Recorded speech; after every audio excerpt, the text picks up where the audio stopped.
miércoles 22 de este mes de septiembre, que ya se nos fue. Ya el próximo programa, la próxima semana, estaremos en el mes de octubre y el año prácticamente se fue, se marchó.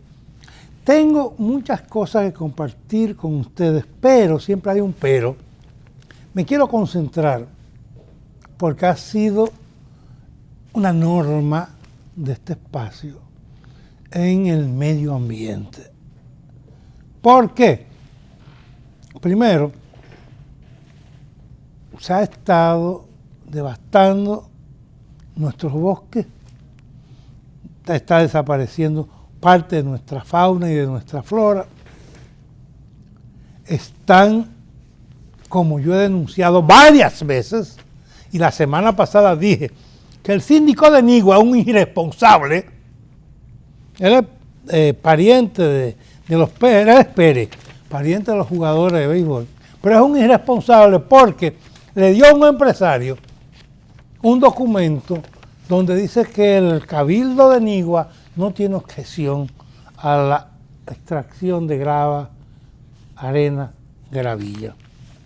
Y eso es un acto de irresponsabilidad, porque ni siquiera el impacto ambiental tenía anexo el documento que él firmó y selló, y que está circulando como prueba evidente de las irregularidades de este país.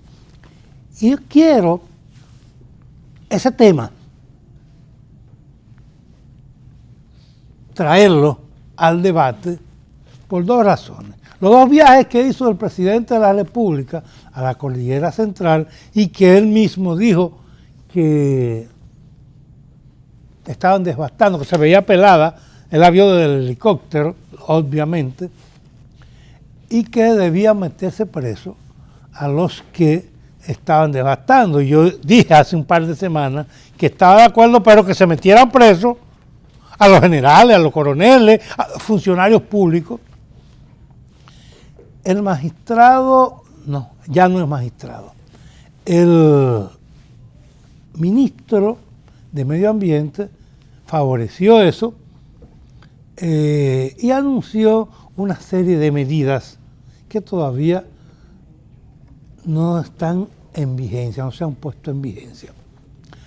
Pero mientras por un lado hablaba el ministro de Medio Ambiente y el presidente de la República, en el periódico Hoy del pasado viernes, mírenlo acá, aparece que están extrayendo grava, arena, gravilla de San Cristóbal, que ha sido el lugar por excelencia para devastar el río Nigua y otros afluentes.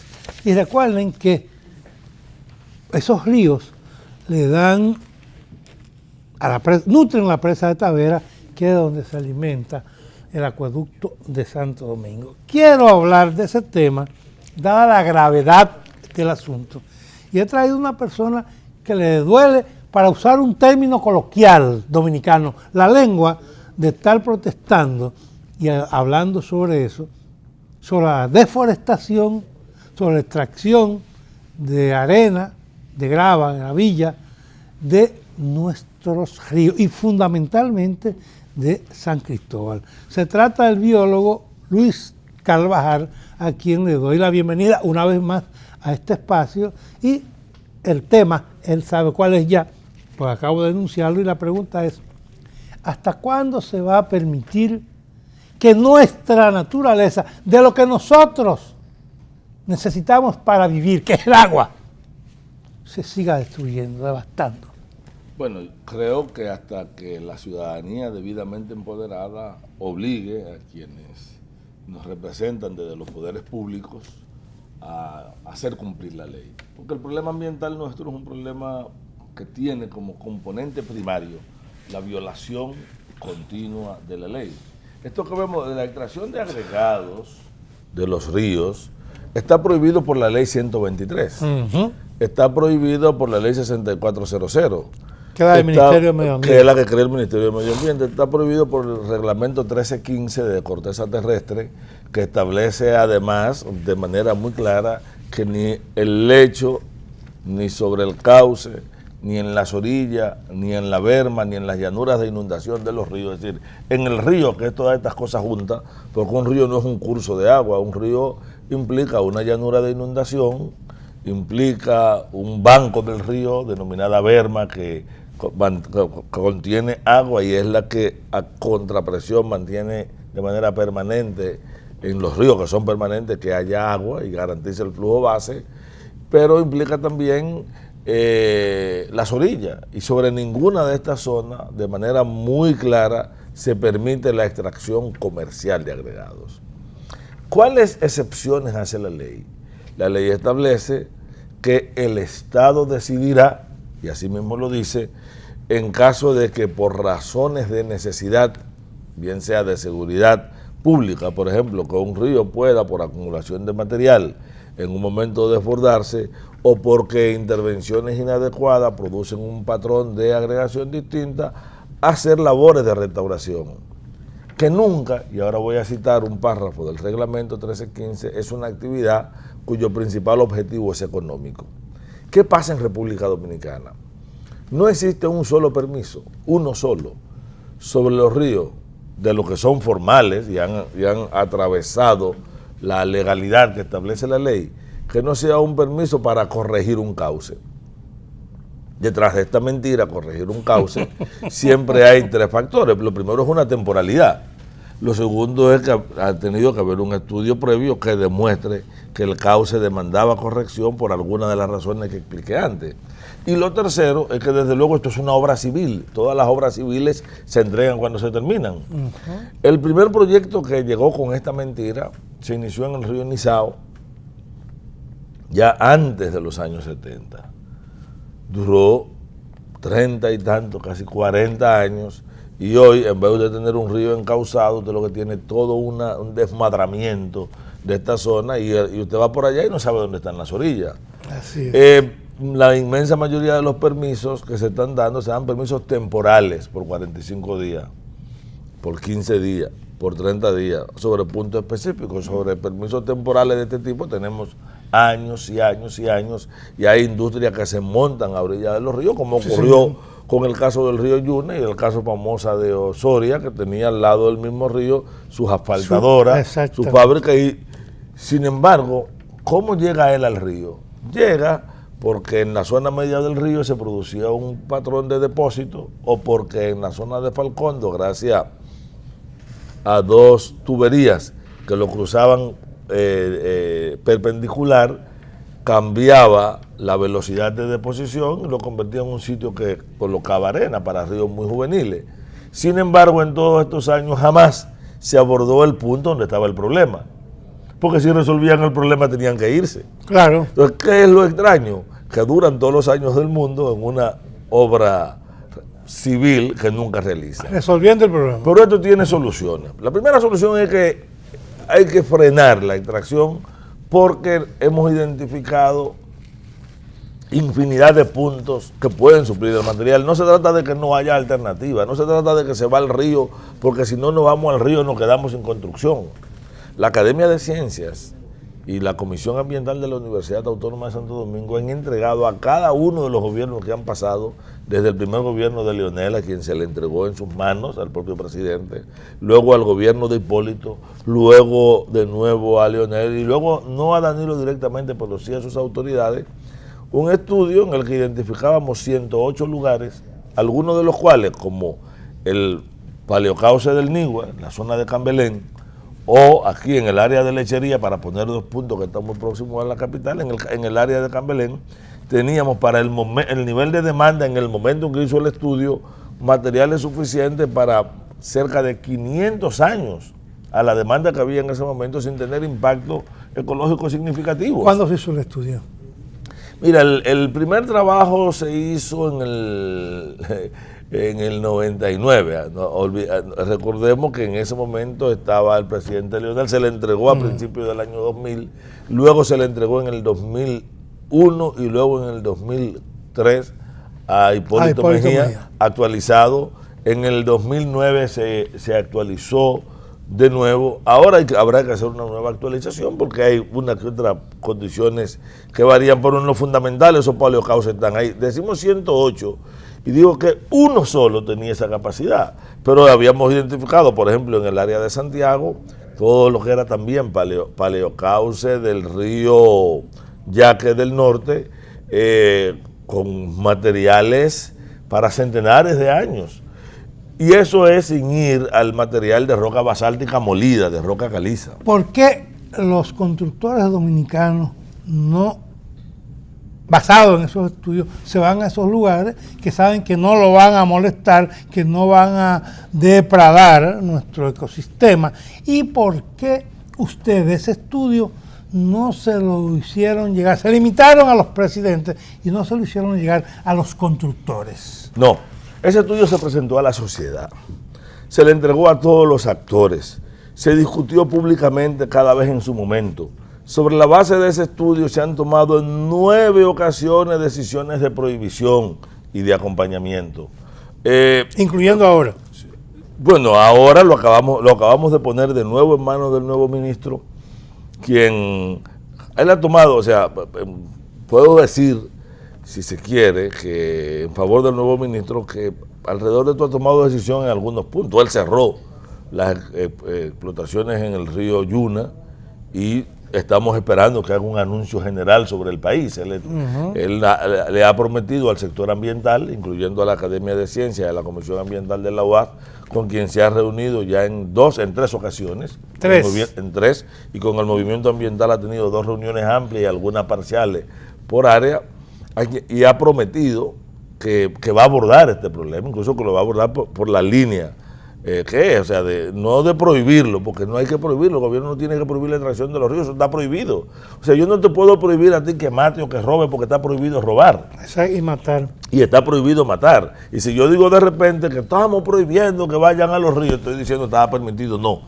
Las propuestas que ha llevado la academia al ministerio se resumen en los siguientes puntos, no lo puedo exponer todo por razones de tiempo, pero lo primero que le hemos dicho, lo primero es que todo el que tenga un río debe salir. Donde haya que hacer una obra física es el Estado que tiene que determinar su necesidad y a partir de la necesidad, de establecer la necesidad, convertirlo no en una explotación económica. Si genera recursos, los recursos deben soportar la propia dinámica de recuperación del río y no ser para una actividad comercial. 3, todo el que ha tenido una obra y que lo pidió un permiso para corregir un cauce debe entregar el resultado físico de su trabajo. Entonces vamos a pedirle a todas las empresas que tuvieron permiso para hacer corrección de cauce que entreguen la obra civil. Lo que ocurre es que no hay una sola que haya hecho esa obra civil y eso va a evidenciar la enorme mentira de estas compañías.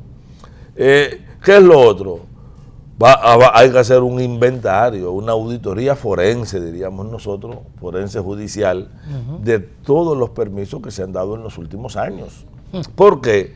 Porque está claro que muchos de estos permisos constituyen un auténtico monumento al delito. Tú citabas la no objeción de un ayuntamiento. La no objeción todavía no es el permiso. Incluso correcto. Si alguien cree que con una no objeción puede ir ahora, correspondía al síndico objetar, porque ellos, era una primera instancia para ver que está violando la ley.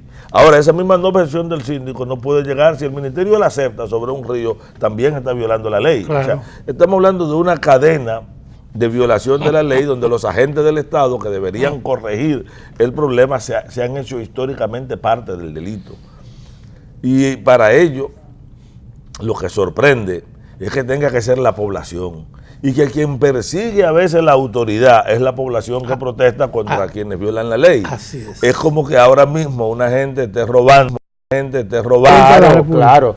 Y en este sentido, esa es una política inclusive que viene desde el Estado. O sea, el presidente va a anunciar una serie de medidas que van dirigidas a fomentar la transparencia y a perseguir la corrupción. A mí me consta esto, porque he hablado con el Procurador General de la República, que avanzó algo el jueves de esta semana. O sea que vamos a esperar, pero yo le entiendo a ella. Ahora, ella utilizó argumentos también que valdría la pena también revisar.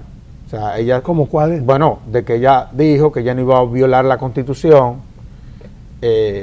Pero sucede que, y ese es otro debate que hay, sucede que quienes están aumentando el salario, aunque es totalmente una imprudencia a mi juicio, sobre todo por la situación que hay en el país, no estoy hablando de la parte jurídica, estoy hablando del momento que está viviendo la República Dominicana. Para mí eso fue un acto de imprudencia y ella lo que está tratando quizás en la actual coyuntura, ser prudente. Mientras los médicos se le niegan un aumento de salario. No, y además hay una situación en el país en donde yo creo que situaciones de esa naturaleza, el impacto siempre será negativo, independientemente de la legalidad o no. Honestamente hablando te lo digo. Mire una cosa. Dice. Pero estamos claros con lo de Magín, ¿verdad? Sí. Sí, yo le voy a dar mucho seguimiento. Y yo Magín también. Le voy a dar mucho seguimiento porque yo creo que aparte de que él fue valiente, yo quiero que, vuelvo y te reitero, yo quiero que él asuma eso con responsabilidad. Porque el Estado, a través de la Dirección General de Impuestos Internos... Porque qué irresponsables han sido. Públicamente. No, yo puedo hablar con autoridad porque yo pago todos mis impuestos. Bueno, yo recibí en el día de ayer una comunicación de Impuestos Internos que dice que yo estoy por encima, que tengo un excedente de 115,000 pesos del pasado año. Es decir, yo pagué de impuestos mucho más allá. Sí, claro, a través de los anticipos. Sí, eso pasa, que llega un momento en que... No, del claro. Y del impuesto sobre la renta. Sin embargo, el impuesto interno no me extiende un cheque como en Estados Unidos. Pero tú sabes que era una práctica de impuesto interno dar el cheque. Lo que pasa es que parece de que, dada las precariedades que hay a lo interno del gobierno central, parece que te lo van a compensar con lo que tú tengas que pagar. Sí, pues eso es lo que hacen. Eso es lo que ya me contestaron que no, que me lo compensan con lo que yo tengo que pagar este año. Eso es lo que puede. Porque lo que yo tengo que pagar este año me lo están descontando. Claro, los anticipos, porque por cierto hay que pagarlo ahora en septiembre, los anticipos. Tú sabes que los primeros 4 meses del año yo trabajo para pagar mis impuestos. Yo ya sé que míos son los 8 meses restantes. Pero eso yo lo guardo. Pero yo soy anglosajón en eso, con los impuestos. No es imprudente. Yo soy un anglosajón. La ley de anticipo, porque tú le estás dando al Estado. Eso es una ilegalidad. Claro. Tú le estás dando al Estado algo que tú no has percibido. No, y además que es muy difícil tú poderlo evaluar anticipadamente. O sea, tú estás pagando. Eso son cosas que nada más se ven en este país. Este es un país extraordinario. Pero además, yo le decía a la interior... ojalá, y vuelvo y te reitero, ojalá y que este funcionario asuma con la responsabilidad que requiere una posición como esa. Ojalá y que lo haga. Él tiene el talento. Es uno de los hombres más talentosos que tú te puedas imaginar. No estamos discutiendo en este momento el talento, si lo va a hacer, si tiene un trabajador incansable. Es un hombre afable. ¿Usted lo conoce bien? Sí, claro que sí. ¿Lo conoce claro, bien? No. Es un hombre honesto, muy honesto. O sea, él tiene todas las condiciones. No es político, es un técnico. Tiene todas las condiciones para real, efectivamente, desempeñar un excelente papel. Son rigurosos y te dan, como dicen los evitos, te dan ahí. ¿Tú te acuerdas de Luis Eduardo Tono? Sí, perfectamente. Que fue un excelentísimo director de impuestos internos para la época. Bueno, pues este hombre tiene el mismo perfil. O sea, para mí yo creo que ha sido una decisión certera y yo creo que bien, qué bueno que él haya dado ese discurso en ese tono. Su anterior, que era muy bueno, pero su anterior, él nunca quiso ser director general de impuestos internos. Sí. Porque él me decía a mí que él no tenía el temperamento para eso. El presidente lo comprometió porque necesitaba una gente seria. Sí. Y hizo un gran trabajo. Pero yo creo que ya la República... Una policía impositiva. Sí, hizo un gran trabajo, pero no fue suficiente. Yo creo que se puede llegar más allá. Él me dijo a mí públicamente, cuando yo le reclamaba, serio, no estoy dudando de su seriedad, les reclamaba sobre la ley 241 y la inspección a los vehículos que nosotros le llamamos revista. que finalmente el Estado la descontinuó. El año anterior ellos recaudaron a través de las revistas 500 millones de pesos. Y él confesó, está grabado ahí, está difundido, que eso era una forma de impuesto. Que eso era un impuesto porque nadie verificaba a ningún vehículo. Ah, bueno, ya tú ves. Así, él lo dijo. Digo, ¿y por qué entonces no lo quitan? Bueno, estamos estudiando eso. Porque además el Estado no hace mucho con ese dinero. Mira, lo importante es que se cumpla con la ley. Sí, todo lo que tiene que ver con la reforma fiscal establece los impuestos, quiénes deben de pagar impuestos y cómo lo tienen que pagar. Yo lo que aspiro es que la Dirección General de Impuestos Internos implemente la ley, pero que implemente la bendita ley para todos. Que todos en este país paguen los benditos impuestos. Todos. Y cuando digo todos, somos todos. Vamos a pasar a un tema que a usted le fascina y que usted está involucrado. Vamos a ver. La ley de reforma policial. ¿Qué ha pasado Nada. con la implementación de esa ley y con los 19 reglamentos? 21. 21, ya hay dos más, 21 reglamentos. Sí, 21. ¿Qué ha pasado con Que eso? estamos instrumentando los reglamentos. ¿Y cuánto tiempo nos vamos a tomar instrumentarlo? No, eso no va a durar más de 30 o 45 días. A partir de ahora, del día 2. A partir del día 2. Eso es una instrucción del presidente de la República, en donde nosotros como fundación estamos trabajando. Nos hemos asistido de técnicos, de gente que real y efectivamente maneja el tema policial. Tenemos gente de Colombia, tenemos gente de Los Ángeles, tenemos gente que ha venido de otros países, que está evaluando la ley de una manera sumamente positiva, no como he oído algunas voces por ahí, que sin haberla leído se están oponiendo a el contenido de la norma. Y yo lo entiendo a ellos. Porque Dice que es inconstitucional. Bueno, por ahí están las vías. Pon tú que vi que el Colegio de Abogados interpuso un recurso de inconstitucionalidad de que, según el colegio, dicen ellos que hay 6 artículos, la ley tiene 167 artículos, que hay 6 artículos que son inconstitucionales. Bueno, el tribunal se pronunciará, por lo menos hay 163 que nadie lo objeta. O sea que ya vamos avanzando. ¿Para qué? Yo creo que la democracia,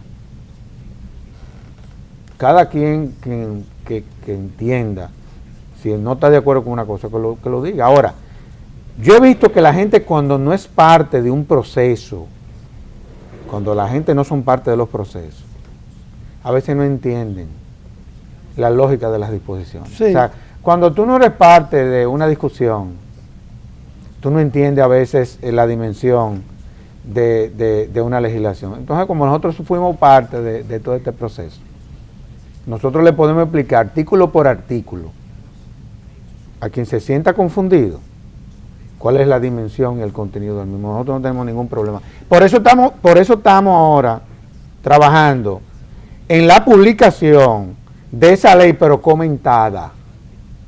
¿Dónde la están publicando? No, estamos trabajando en ese proyecto en la Fundación, en Fijos, que es la única institución que hace ese tipo de cosas en este país. Bien. No, pero espérate, no, bien no. No, Entonces, sobre lo mismo. tú has oído algunas voces, digámoslo así. Tú sabes qué es lo que pasa en este país. En este país hay sectores que quieren que este país se reforme, pero ellos quieren mantener su status quo. Claro, que no me reformen a mí. ¿Tú entiendes bien? Sí. Entonces, por lo menos en cuanto a esa institución, eso se acabó. Y se acabó porque la aprobación de esa ley fue una decisión de Estado. Ese es el proyecto, digo, para hablar con claridad aquí y para que se dejen de estar perdiendo el tiempo y se pongan entonces a cooperar con la institución, no estar conspirando en contra de la policía. Pero no se conspira de adentro. Muchos se van a afectar por la ley. No, mira, para que tú tengas una idea, vamos al régimen de seguridad social, si tú quieres, a todo lo que tiene que ver con el régimen de seguridad social. Tú sabes que eso operaba desde la policía. Correcto. Y tú sabes que eso estaba ya quebrado. Porque el dinero se acabó también. O lo acabaron. Bueno, yo no quisiera contaminar este proceso con ese tipo de cosas que a fin de cuentas uno lo que se ha propuesto es a ver cómo esta institución se catapulta. Por ejemplo, el régimen de pensiones.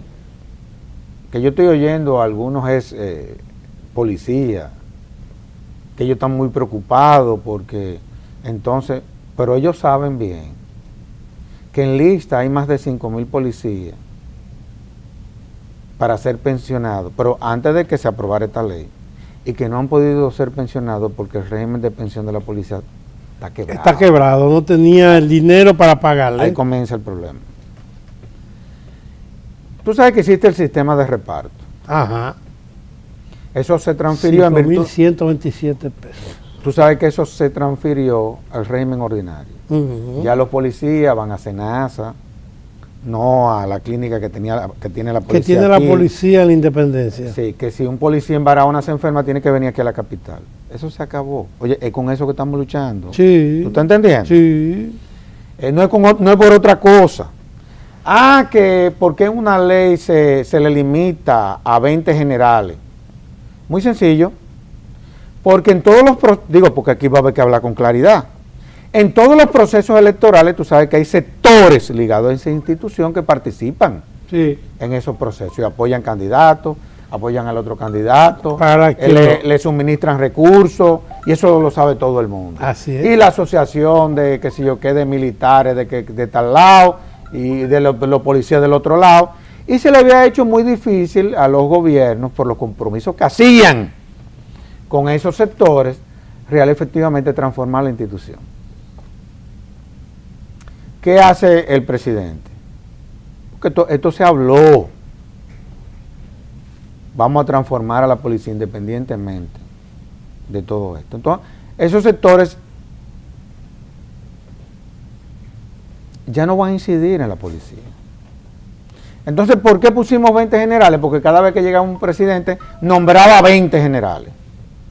Y hoy hay en la policía 52 generales.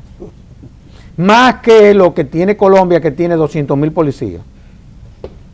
Que tiene solamente 28. Es que un general sin uniforme no es nadie. Hay 32 en su casa. ¿Qué se quieren ir? ¿Qué quieren que lo pensionen? Pero no hay los cuartos. Pero no había lo del dinero. Ahora se ha evaluado. Todo esto le va a costar un dinero al Estado. Los niveles de desórdenes con que operaba esa institución. Nos va a costar un dinero. A Magín va a tener que buscar ese dinero.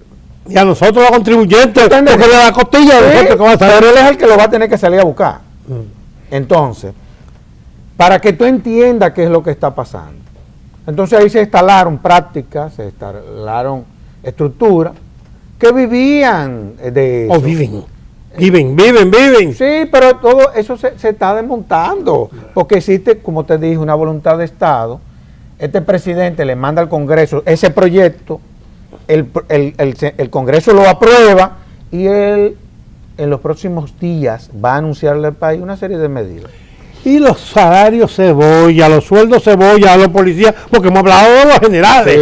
Pero y los 26,000 miembros que no, 5,000 pesos. Bueno, parte de la reforma no se limita al contenido de una norma. Tiene ahora que venir todo lo que tiene que ver con la dignificación de los policías. Magín también se está haciendo el estudio de cuánto será real y efectivamente el salario de un policía. Todo eso se está estudiando. Con el MAP, porque ahora los policías entran al régimen de función pública. Oye hasta lo que la ley contempla. Entran al régimen de función pública con todos los beneficios que eso contempla. Sí. Inamovilidad. No, es que tú no te puedes imaginar. Entonces yo oigo 2 o 3 de que se trata de un retroceso. Digo yo, ¿qué? Entonces evidentemente de que no han leído la ley. Al presidente del Colegio de Abogados, yo lo que lamento es que él, que dice que en el colegio habemos inscrito 60,000 abogados, él dice que de esos 60,000 hay 8,000 que son policías. Entonces, pero tienen derecho a ser abogados, los policías. Lo que no pueden ellos es ejercer el ejercicio de la profesión de derecho. Mientras estén en la policía. Mientras estén en la policía. Ellos pueden estudiar derecho siendo policía, eso no hay ningún problema. Yo he estudiado muchísimas cosas siendo abogado. Y yo también. Y tú también. El problema es que en ningún país del mundo los policías ejercen la profesión del derecho, porque es que la policía está encargada de todo lo que tiene que ver con la investigación criminal. Y la represión. El uso de la fuerza, todo lo que tiene que ver, por ejemplo, con el uso de las armas es totalmente diferente a la ley que se nos aplica a nosotros. Claro. Son los que tienen no solamente la represión, sino también el monopolio de la fuerza pública. Vuelvo y te reitero. La credibilidad, porque la misma ley le da. Y hemos visto cómo los miembros del Ministerio Público se viven quejando, ellos, yo no, de que policías que han trabajado en procesos de investigación terminan siendo abogados de los imputados. Eso lo sabe todo el mundo. Sí, es verdad. ¿Tú estás entendiendo? Y eso entonces el presidente del Colegio de Abogados lo está defendiendo, en detrimento de los otros 52,000 abogados, que no son policías. Esas son de las cosas que uno no entiende en este país. Vamos a ir a una pausa. En la pausa yo le voy a brindar una tacita de café Santo Domingo y un vasito de agua fría, bien fría, para que usted se refresque. Porque yo quiero que analicemos caso Brasil, caso Venezuela. Si usted estima que hubo un golpe de Estado a Dilma Rousseff. En breve vuelvo con ustedes y mi invitado de esta semana, el vicepresidente ejecutivo de Finjus, Servio Tulio Castaño. Pausamos para unos comerciales. Hechos y opiniones con Ramón Reyes. Con Ramón Reyes.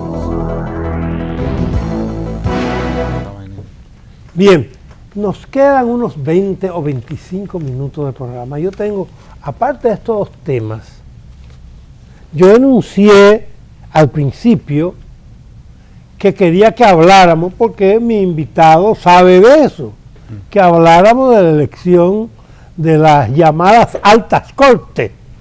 Será porque están allá arriba.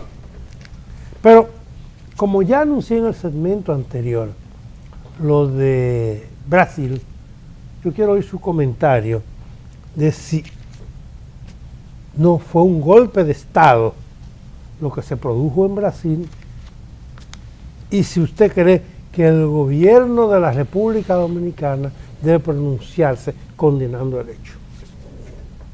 Se la puse dura. No. ¿Seguro? Digo, hay quienes sostienen la tesis de que fue un golpe de Estado. ¿Y usted? Mira, yo no tengo esa visión. ¿Cuál es la visión suya?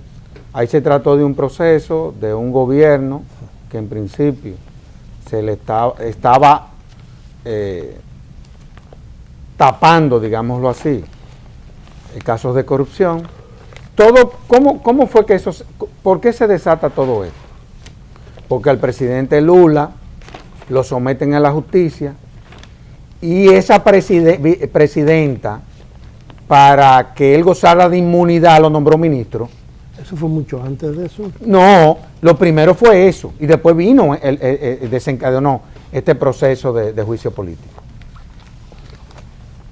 Porque a fin de cuentas ahí hay un problema en ese país. ¿Cuál es? La corrupción. Sí. En donde el sistema de partido está totalmente contaminado, todos. Y el Congreso, 170 sí, de los miembros del Congreso. Y ahí todo el mundo ha perdido la autoridad. Y haciendo uso de ese mecanismo, bueno, se llevaron de cuenta a Dilma, que probablemente sea la única honesta de todos ellos. Uh-huh. No creo. Pero ella cometió un error. ¿Cuál es?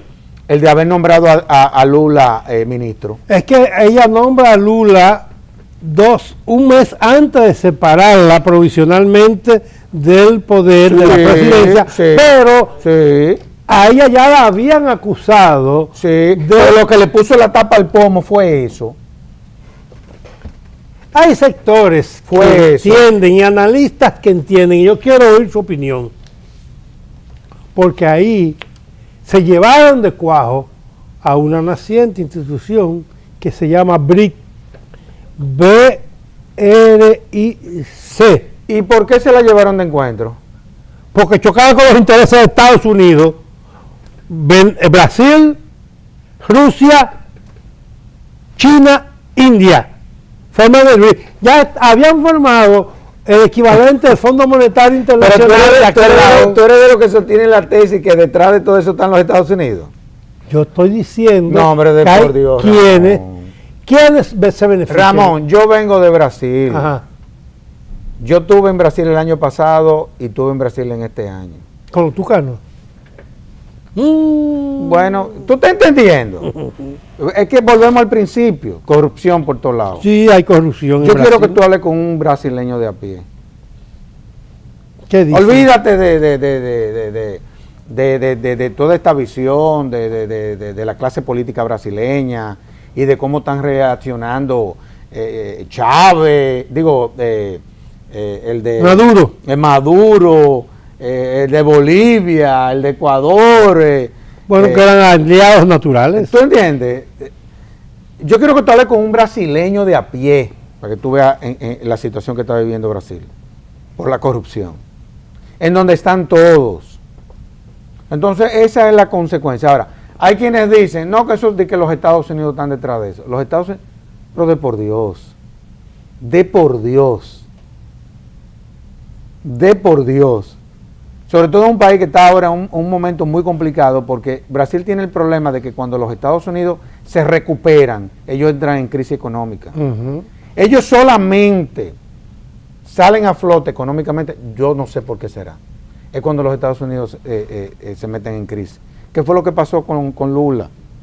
Que llega un momento en donde los Estados Unidos económicamente tenían un problema serio y Brasil comenzó a subir, a ganar mercado. Estados Unidos comienza a recuperarse económicamente y comienza este país otra vez.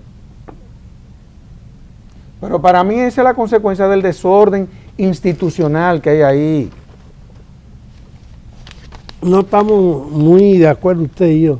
No, pero que yo sé, porque tú eres de los que tiene la visión de que los Estados Unidos, No, es que a los Estados Unidos le echan la culpa de todo lo malo que pasa en el mundo. Independientemente de eso, Entonces, yo no sé, quienes sostienen esa tesis tendrán sus razones. Ahora yo tengo otra visión, yo tengo una visión institucional y el desorden institucional que hay en ese país. Por ejemplo, tú te vas a Colombia y yo he sostenido la tesis que Colombia va a ser la potencia latinoamericana. Que yo pensaba que iba a ser Brasil. ¿Pero por qué? Porque ahí las instituciones funcionan. Hay 32 congresistas presos por corrupción. Los últimos 5 contralores están presos en Colombia. Ujú. El alcalde, el de la ciudad de Sí. Bogotá. Y así tú te vas, etcétera, etcétera, etcétera. Entonces ahí las instituciones funcionan. ¿Y en Venezuela? El otro desorden. ¿Qué va a pasar? Oye, ¿qué va a pasar? Ya se llevaron a Dilma, se van a llevar a No, Maduro. pero no, son cosas diferentes. Porque entre Dilma y Maduro hay mucha diferencia. Del cielo a la tierra. Primero, los niveles de competencia de Dilma y los conceptos que ella maneja de lo que es el Estado, la Y lo que es política. la economía. Evidentemente que el otro, estamos frente a un enajenado mental. O sea, lamentablemente. ¿Tú entiendes? Esa es una realidad. Que yo no sé cómo llegó a una posición de esa naturaleza. Bueno, Pero ahí no, bajo la ahí sombrilla no hay- de ahí no hay- Chávez, no, pero oye. la lealtad. No, porque volvemos al principio. Tampoco Chávez era Maduro. Chávez era un político. Ah, sí, Este es un imprudente. Sí, ¿Tú entiendes? evidentemente. que Entonces, que ha metido ese país en una situación en donde cómo es posible que los venezolanos hoy estén pasando hambre. sí. Todo porque volvemos a lo mismo, la falta de institucionalidad. Por eso yo he dicho, y lo de Maduro también es los Estados Unidos que están detrás. Bueno, Maduro lo dijo ayer. A Maduro los Estados Unidos. también. Sí, un golpe de Estado que se estaba gestando para ayer, un golpe de Estado auspiciado por Estados Unidos. No lo digo Pero ¿qué yo, puede- lo dice Maduro. Pero ¿qué puede representar? Míralo ahí, mira, amiguito suyo. Pero no. Pero ¿qué puede representar este señor ya para los Estados Unidos? Te pregunto yo. Yo diría que para nadie. ¿Pero qué es lo que puede representar? Si Venezuela lo ha perdido todo. A Venezuela lo único que le queda es la gente buena que hay ahí. Que muchos han venido para acá. Oye, y que están produciendo riquezas en este país. Y que son excelentísimos empresarios. Y que le están aportando a la economía nacional. Imagínate el respeto que uno le tiene a Venezuela. Ahora este señor, evidentemente, oye, que da pena. No me lo maltrates. No, pero es que da No pena. me lo maltrates. Da pena que uno de los países más ricos del mundo esté en unas condiciones que ha caído en una escala que se ha convertido en uno de los más pobres de América Latina. Así es. Por malos por un manejos. incompetente. Estamos de acuerdo, usted y yo estamos de acuerdo. Ahora, para pasar al tema local, justificaba eso en la destitución de Dilma y el golpe de Estado que se gesta contra Maduro. Usted estaba hablando de institucionalidad. Mira, ¿Por qué no se espera que ellos terminen? mira. Yo no sé si lo justificaba o no. Yo lo que te estoy diciendo es que la situación de Brasil es una situación muy complicada desde el punto de vista, no solamente institucional, sino también de cómo se viene comportando la clase política en ese país. Y por eso nosotros hemos advertido aquí. Que no puede pasar lo mismo. Claro que no puede pasar lo mismo. Nosotros tenemos dos caminos. ¿Cuáles son? O apostamos a la institucionalidad y nos encauzamos en el mismo camino que se causó Colombia, o seguimos como estamos y vamos a seguir el camino de Brasil, Venezuela, entre otros. Ya que usted habla de Colombia, yo voy a decir, ¿por qué no el camino de Uruguay, que, óyeme, No, a mí me gustan los colombianos. le gusta a los colombianos? Entonces, Porque ¿usted hay- está de acuerdo con la firma? Totalmente del acuerdo de pero paz. claro que sí. Claro que sí. Pero hay muchos colombianos que no están... Bueno, lo que pasa es que eso va a generar una serie de costos. La sociedad colombiana es una sociedad que está herida, porque la verdad es que esa guerrilla hizo mucho daño. 50 años. No, y además miles de personas. Miles de personas asesinadas. Sí. Pero llega un momento en que la guerra engendra la paz. Y real y efectivamente la paz cuesta. Sí. Cuesta. Y no solamente la paz se puede fundamentar sobre la base del perdón, es que cuesta dinero la paz. Y aquí... Y a ella le va a costar dinero eso. Pero los colombianos han decidido vivir en paz y pagar el costo que eso implica. Y no seguir viviendo en un estado de sitio, Bien. como viven muchos de los colombianos. ¿Estaremos en la República Dominicana dispuestos a pagar el costo de la democracia, de la paz, de la institucionalidad? Yo creo que sí. El hecho de que los partidos políticos ya estén abocados y estén conscientes de que hay que aprobar una serie de leyes para fortalecer todo lo que tiene que ver con la institucionalidad en este país, yo creo que estamos avanzando. Obviamente es un proceso. Tenemos 15 años en este proceso, va para 16 el sometimiento a la primera ley. Ya llegó la hora, ya se comprometieron a que en esta legislatura, y eso es un pacto político que hicieron todos los partidos, se van a aprobar esas leyes. Lo importante es que esas leyes se aprueben tomando en cuenta una serie de componentes que son vitales, porque si no, mejor que no aprueben nada. ¿Cree usted en los pactos? Yo me recuerdo el pacto de las corbatas azules, este es el pacto de las corbatas azules. Ese se dio independientemente de que a uno le haya gustado o no. Para beneficiar a Y quién? el pacto del 94 también. Al pueblo dominicano. Bueno, ahí salió una constitución que a mi juicio no es mala. El problema es que no la hemos podido implementar por esas leyes que no han sido aprobadas. Pero nada, los pactos políticos son pactos políticos. Que Y sea las bueno o sea altas malo, cortes, eso que lo definan los políticos. Las altas cortes. Háblenme de la Junta Central Electoral. Háblenme de el Tribunal Superior Electoral. Háblenme de la Cámara de Cuentas. Decía alguien que en esas reuniones se está discutiendo el perfil que deben tener los nuevos integrantes. Pero el perfil está en la ley y en la Constitución. Pero si eso es así, entonces nunca se ha cumplido con ese perfil. No.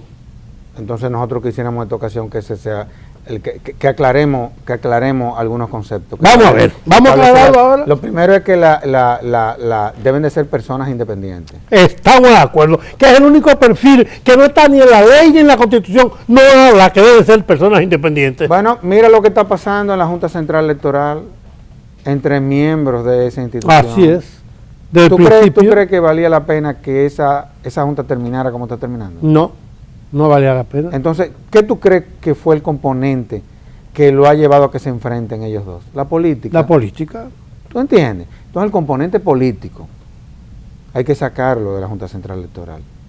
Sí, estamos totalmente de Honestamente acuerdo. no te lo digo, porque Sí. eso le ha hecho mucho daño. O sea, ese sistema de reparto que nosotros tenemos en cuanto a la composición de estos órganos, es lo que muchas veces hace que se presenten este tipo de situaciones, que lo que hacen es debilitar la Junta Central Electoral. Así Es decir, es. la Junta Estamos de Central acuerdo. Electoral, independientemente del trabajo que hizo, no le ha pasado al proceso electoral, que hubieron muchos inconvenientes, y eso lo reconoce todo el mundo.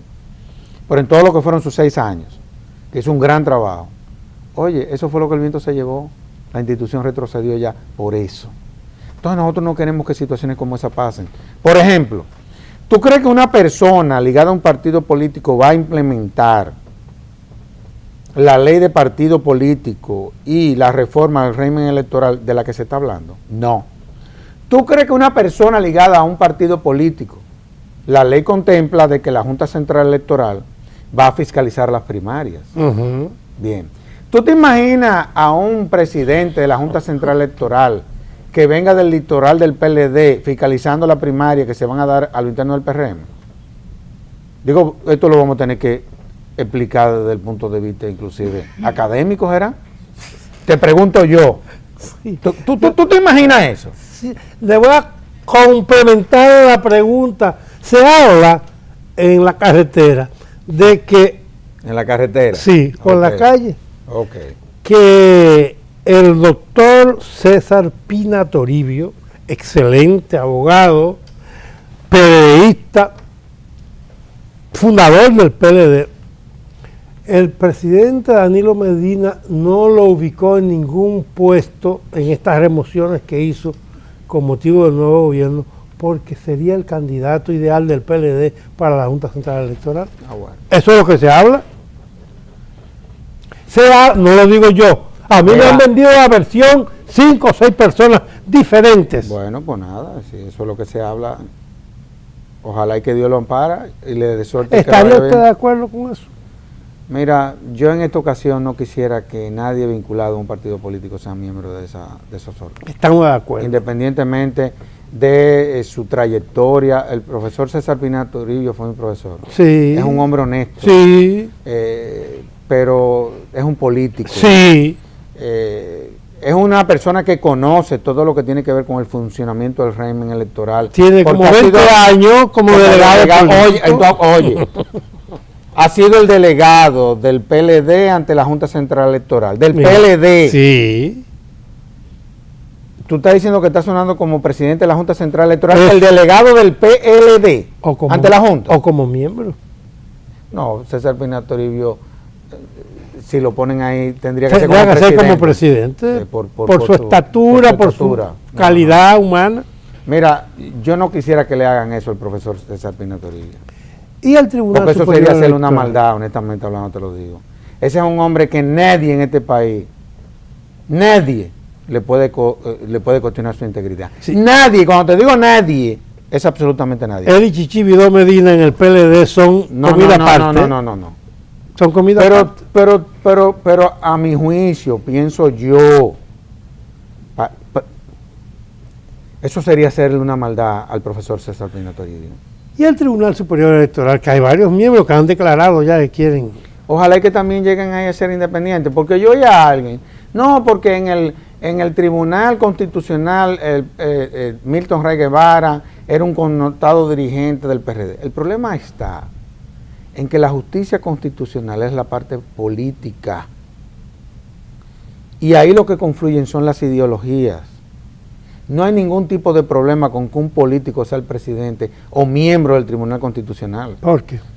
Porque son los componentes ideológicos lo que se debaten ahí. No es una cuestión, por ejemplo, jurisdiccional, ni son derechos fundamentales. Ahí no importa la condición que tú tengas. Hay tribunales constitucionales en donde inclusive hay gente que son psicólogas y son miembros del Tribunal Constitucional. O sea que son cosas diferentes. Miren, el Tribunal Superior Electoral, yo no sé hasta qué punto, ni siquiera. Yo no sé si una persona ligada a un partido político pueda ser miembro del Tribunal Superior Electoral, no lo sé, porque es un escenario político. Ahora, en la Junta Central Electoral, en la actual coyuntura, ojalá y que quienes lleguen ahí no tengan ningún tipo de vínculo con ningún partido Y político. no es válido finalmente lo que usted planteó al principio, que sería preferible que no hubieran personas ligadas a ningún partido político. No, es que es lo que te estoy diciendo. A ninguno. A ninguno.